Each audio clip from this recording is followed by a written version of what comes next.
स्वागत आहे आपल्या महाराष्ट्र जॉब अपडेट या चॅनलवरती. तर आज आपण घेऊन आलो आहोत एक नवीन जॉब अपडेट, जी की आहे महाराष्ट्र पशु व मत्स्य विज्ञान विद्यापीठ नागपूर या ठिकाणी. तर मित्रांनो, जे कोणी आपल्या चॅनलवरती नवीन आले असेल त्यांनी चॅनल सबस्क्राईब करायचं आहे, व्हिडिओला लाईक करायचा आहे आणि शेअर करायचा आहे, जेणेकरून आपल्या मित्रांसोबत ही माहिती नक्कीच द्या, कारण की त्यांनाही या संधीचा फायदा घेता आला पाहिजे. तर बघूया आपण डिटेल्समध्ये. तर महाराष्ट्र पशु व मत्स्य विज्ञान विद्यापीठ या अंतर्गत गट ब, गट क व गट ड या पदांसाठी सरळ सेवेने नेमणुकीकरिता जाहिराती प्रसिद्ध झालेली आहे. तर ऑनलाईन पद्धतीने अर्ज करण्याचा दिनांक हा 28/2/2026 पासून तर 20/3/2026 पर्यंत चालू राहणार आहे. तरी सर्वांनी 20/3/2026 या मध्येच फॉर्म भरायचा आहे. तर मित्रांनो, बघू शकता गट ब मध्ये एकूण 6 पदे आहेत. तर पहिलं पद आहे पे अँड अकाउंट ऑफिसर, ज्याची वेतन श्रेणी ही S15 आहे आणि एकूण रिक्त पदे आहेत 1. दुसरा आहे असिस्टंट फार्म मॅनेजर, त्याचा पे स्केल आहे S15 आणि रिक्त पद संख्या आहे 3. टेक्निकल ऑफिसर 2 असोसिएट डीन, याचा स्केल आहे S15 आणि रिक्त पदे आहेत 2. हॉस्पिटल क्लिनिकल, याचा पे स्केल आहे S15 आणि रिक्त पदे आहेत एकूण 2. असिस्टंट मॅनेजर, याचा पे स्केल आहे S14 आणि रिक्त पदे आहेत 1. प्लांट ऑपरेटर मिल्क प्रोसेसिंग, याचा पे स्केल आहे S14 आणि रिक्त पदे आहेत 1. तसेच गट क मध्येही भरपूर पदे इन्क्लुडेड आहेत. तर जसं की operation theatre technician, senior library assistant, dairy plant assistant, x ray technician, veterinary laboratory diagnostic assistant, hospitality technician, operation theatre assistant. तर मित्रांनो, हे आपण आपल्या पात्रतेनुसार आपण बघून घ्यायचं आहे की आपण कोणत्या पोस्टसाठी एलिजिबल आहोत. तर भरपूर पदे हे गट क मध्ये त्यांनी इन्क्लूड केलेले आहेत. फार्म असिस्टंट झालं, सीनियर क्लर्क झालं, सीनियर मेकॅनिकल, बॉयलर ऑपरेटर. तर असे एकूण खूप सारे पद त्यांनी गट क मध्ये इन्क्लूड केले आहेत. टायपिंग क्लर्क, टायपिस्ट पण आहे, ज्युनियर स्टोअर कीपर पण आहे, इलेक्ट्रिशियन सुद्धा आहेत, वाहन चालक सुद्धा आहेत. तर बघायचं आहे आपण कोणत्या पोस्टसाठी एलिजिबल आहात आणि त्यानुसार आपल्याला अप्लाय करायचं आहे. तर गट ड मध्ये त्यांनी 2 पदं इन्क्लूड केलेली आहेत, ज्युनियर टेक्निशियन कम वायरमॅन आणि लाईव्ह स्टॉक असिस्टंट. तर बघूया आपण अजून डिटेल्समध्ये की परीक्षा पद्धती आणि वयोमर्यादा काय ठेवली आहे ते.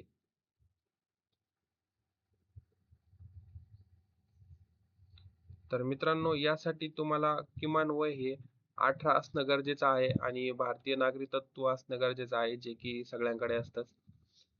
आणि काही ओबीसी, ओपन, एस-सी, एस-टी कॅटेगरीसाठी इथे सूट देण्यात आली आहे. तर ते आपण बघायचं आहे की आपण कोणत्या कॅटेगरीमध्ये आहोत आणि आपण वयोमर्यादासाठी पात्र आहोत की नाही. तर परीक्षेचं स्वरूप हे लिपिक वर्गीय पदेसाठी एकूण प्रश्न 100 असणार आहेत आणि एकूण गुण हे 200 असणार आहेत. परीक्षेचा कालावधी हा 120 मिनिटे असणार आहे. तर त्यासोबतच ग्रंथपाल, औषध भांडारपाल, कनिष्ठ यांत्रिकी यांसाठी परीक्षा ही पद्धती प्रश्न 60, गुण 120 आणि तांत्रिक अभ्यासक्रम पण यात असणार आहे. त्यासोबत कौशल्य आधारित पदे, जे की वाहन चालक, रुग्णवाली वाहिका चालक, ट्रॅक्टर ड्रायव्हर आणि मशीन ऑपरेटर यांसाठी मराठी, इंग्रजी, सामान्य ज्ञान, भौतिक चाचणी यामध्ये प्रश्न एकूण 60 असणार आहेत आणि गुण हे 120 आणि परीक्षेचा कालावधी हा 90 मिनिटे आणि त्यासोबतच त्यांची एक सेपरेट व्यावसायिक चाचणी असणार आहे. त्याचे गुण हे 80 असणार असून एकूण गुण हे 200 मार्कची एकूण त्यांची परीक्षा असणार आहे. तर परीक्षेचा अभ्यासक्रम व परीक्षा पद्धती ही कॉम्प्युटर बेस घेण्यात येणार आहे. तर त्यासोबतच आपल्याला काही फॉर्म भरण्यासाठी विहित कागदपत्रे ही लागणार आहेत. तर मित्रांनो, या कागदपत्रांचा आपल्याला स्क्रीनशॉट घेऊन हे कागदपत्रे सगळे जमा करून आपल्याला फॉर्म भरायचा आहे.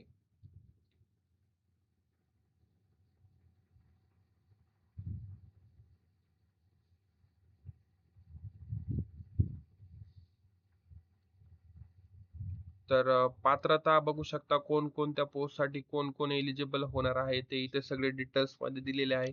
तरी सगळ्यांनी हे एकदा व्यवस्थित बघून आपण कोणत्या पोस्टसाठी एलिजिबल होतो त्यानुसार अप्लाय करायचं आहे.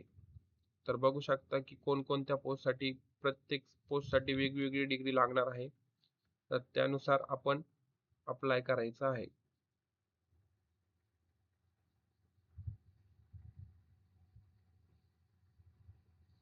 आणि यांचं डिटेल्समध्ये आरक्षणही दिलेलं आहे. कोणकोणत्या पोस्टसाठी किती पदे आहेत हे पण एकदा आपण डिटेल्समध्ये बघून घ्यायचं आहे.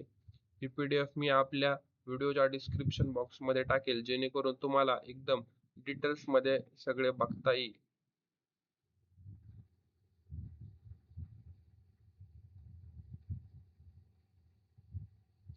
आणि syllabus for the post of pay and account officer. प्रत्येक आपल्याला परीक्षा पद्धतीमध्ये सिलेबस हा डिटेल्समध्ये दिलेला आहे. जसे की मराठीसाठी सर्वसाधारण शब्दसंग्रह, वाक्यरचना, व्याकरण, म्हणी व वाक्यप्रचार यांचा अर्थ व उपयोग, उतार्यावरील प्रश्न व इंग्रजी general vocabulary, sentence structure, grammar आणि जनरल नॉलेजचे प्रश्न येणार आहेत काही. तर मित्रांनो, हे एकदम टेक्निशियल तुम्हाला सिलेबस दिलेला आहे जेणेकरून तुम्हाला अभ्यास करण्यासाठी फार मदत होईल याची. तर अशा प्रकारे मित्रांनो आपण व्हिडिओमध्ये आपल्या पूर्ण डिटेल्समध्ये तुम्हाला माहिती सांगितली आहे. तर जे पण कोणी आपल्या चॅनलवरती नवीन आला असेल आणि कोणी पहिल्यांदाच बघत असेल त्यांनी नक्कीच चॅनल सबस्क्राईब करावं आणि लाईक करावं आणि आपल्या मित्रांसोबतही हा व्हिडिओ शेअर करायचा आहे जेणेकरून त्यांनाही याचा फायदा घेता येईल. आणि धन्यवाद. अशाच नवनवीन व्हिडिओसाठी आपल्या चॅनलला सबस्क्राईब करा, लाईक करा आणि शेअर करा.